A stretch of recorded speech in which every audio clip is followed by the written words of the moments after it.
Alright, guys, so things have truly gotten out of hand. Now, a few days ago, we talked about Trump being on a coalition course against BRICS, and there are a ton of reasons for that to be sure. A very big reason is the growing importance of BRICS, especially in global trade.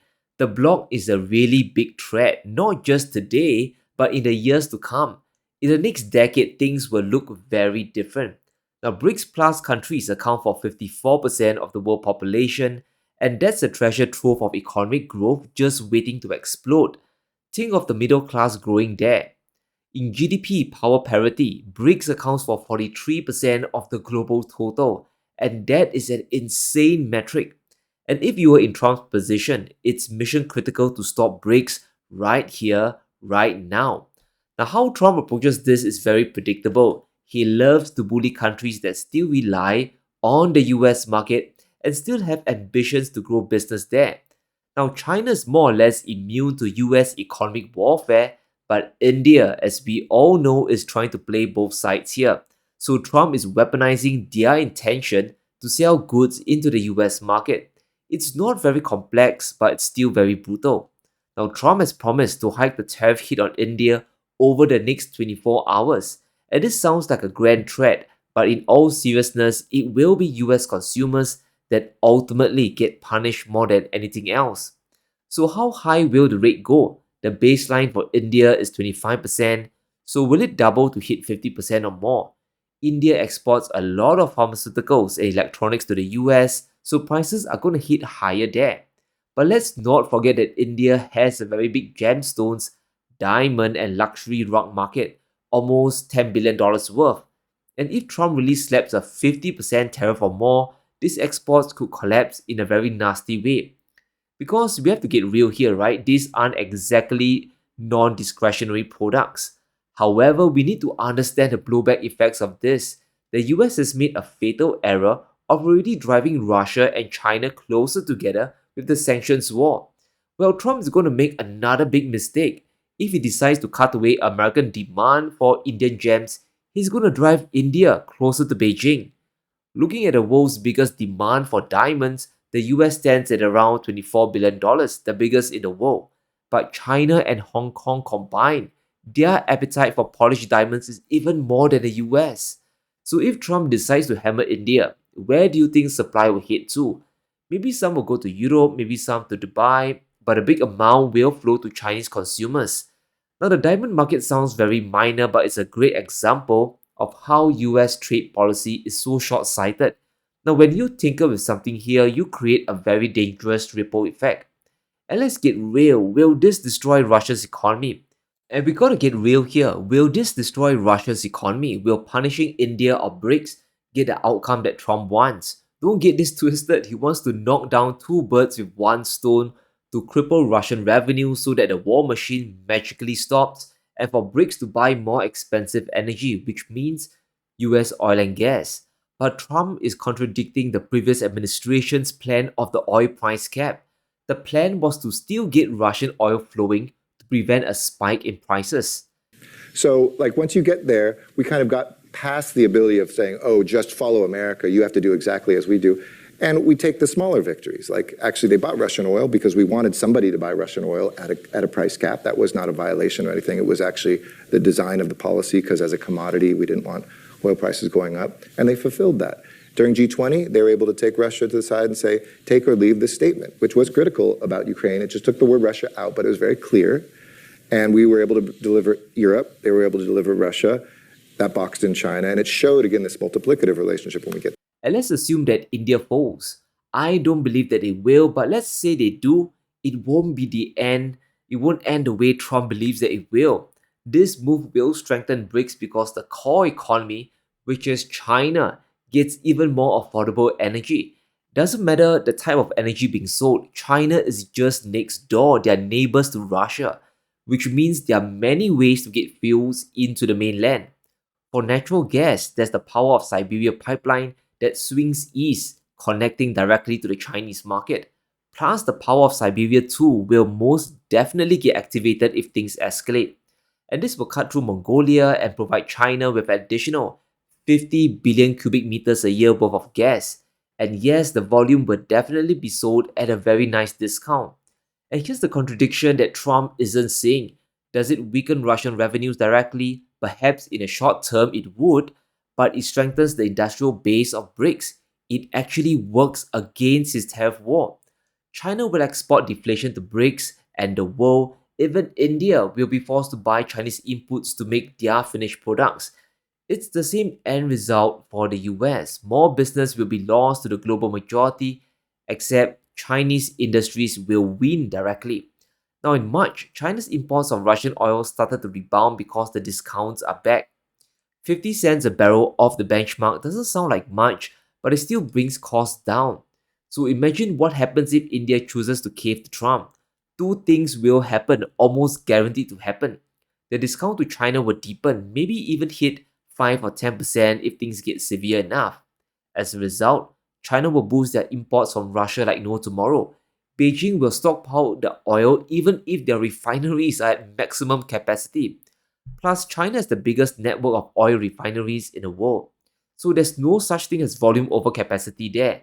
The Chinese have the ability to stockpile everything from wheat and oil to silver and gold. And it's important to understand the amount of leverage China stands to gain from this move. Now, Trump thinks it's smart, but it's just a transference of power from India to China. Now, Putin's oil to Asia flows mainly to China and India. The Indians buy over 200,000 barrels a day more than the Chinese currently. Now, imagine how big of a swing this will be if New Delhi can't buy any more Russian crude.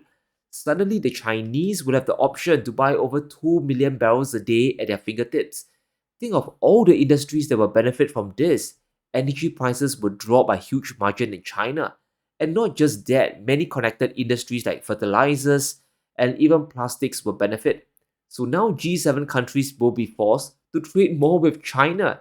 This is just the first order effects. There are many other second order or even third order effects that we don't even see right now. But let's continue rolling through crazy town. Everything revolves around Trump's mercurial mood, and it seems that the next target is both pharmaceuticals and semiconductors.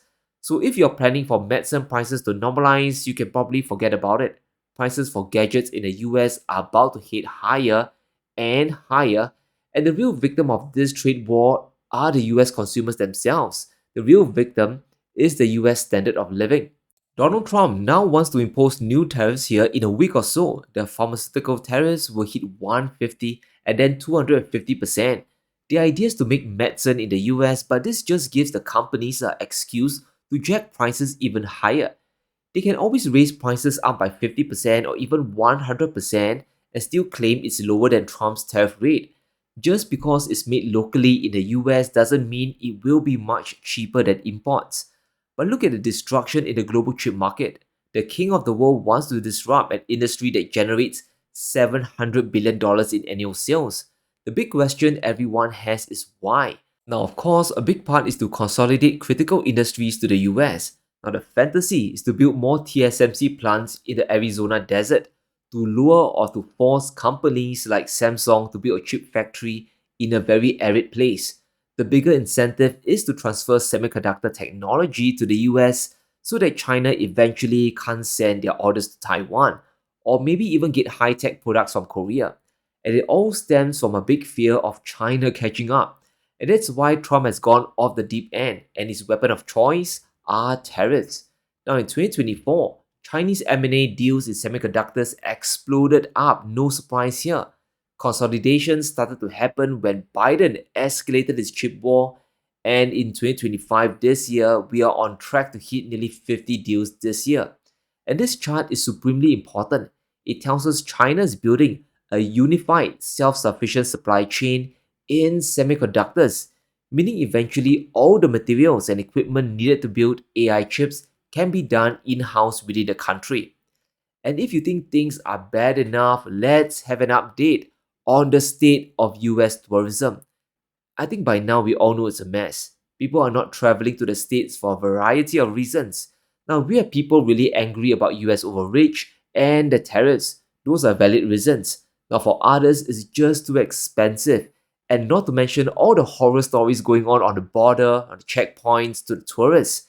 And according to Bloomberg Intelligence, $20 billion in retail spending is at risk Foreign tourists are just not coming in, and those that do arrive, they're just not spending as much as before. And the last time I went to the US was in 2009 or 2010. I had a dinner for two at a chain restaurant and it was at least 70 bucks, $70 plus tips. It's probably over $100 today at the minimum. So you multiply this madness by the millions of visitors, you get an idea why affordability is now a very big issue.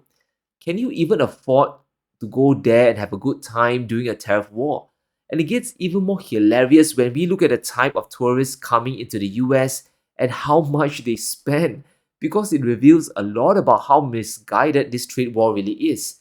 And the top spenders are China and India. They spend up to $16,000 per trip when in the US, and that's a lot of money. But ironically, these are the countries Trump wants to punish with his big tariff stick. Many other US allies and EU countries are on the list. None of them are also spared the effects of the tariffs. Some countries face more than a 20% baseline rate. Now, the problem is how it doesn't matter how much the US dollar falls. Now, as a tourist, currency exchange rates are very important. Now, sure, the dollar might be down by 9 to 10%, but don't be tricked. The cost of prices in the US has actually gone up. Shifting local doesn't mean much when your supply chains are still fractured. And if you're holidaying in like New York, you're getting clobbered just like the average US consumer. Now pay attention to this one. Fitch just updated the effective US tariff rate, and the damage now stands at 17%. And to be frank, this is a very conservative number and is probably double in many categories. But it goes to show how people physically in the US will be paying much more for everything. How can you afford a fun time without going broke? Now, back in April, Trump insisted that it wasn't a problem, that everything would be fine. There's been a steep drop off in international travel to the United States. It was down 12% last month, down even more from Western Europe. Why do you think that there are fewer people suddenly who want to travel to the United States? Well, there could be a little there's a little nationalism there, I guess, perhaps. It's not a big deal, but...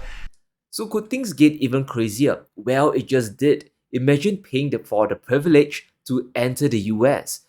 Not just for the visa or all the ridiculous charges, but to set aside a big amount of money just for entry. It's insane. Well, some tourists and business travelers might have to post $15,000 bonds to enter the US. So do you think this will boost or crater what's left of US tourism? Really ask yourself this question. And this affects countries like Malawi and Zambia, but one could see this spreading across the globe. Now, what is stopping Trump from extending this to China or even the BRICS countries? You go broke before you even step off the plane. This is crazy town. It's insane. It's another shakedown to squeeze money from the world. Is issuing trillions in US treasuries just not enough? And that's why the US economy is really on shaky ground here. The jobs collapse we saw a week ago probably is the start of something bigger. It's not going to end, and it's going to get worse the longer this tariff war continues. But let me know what you think. Will BRICS cave to Trump's threat? And is it game over for US tourism? Let me know in the comments below. Stay safe. Be sure to smash the like button and subscribe as we navigate through these crazy times.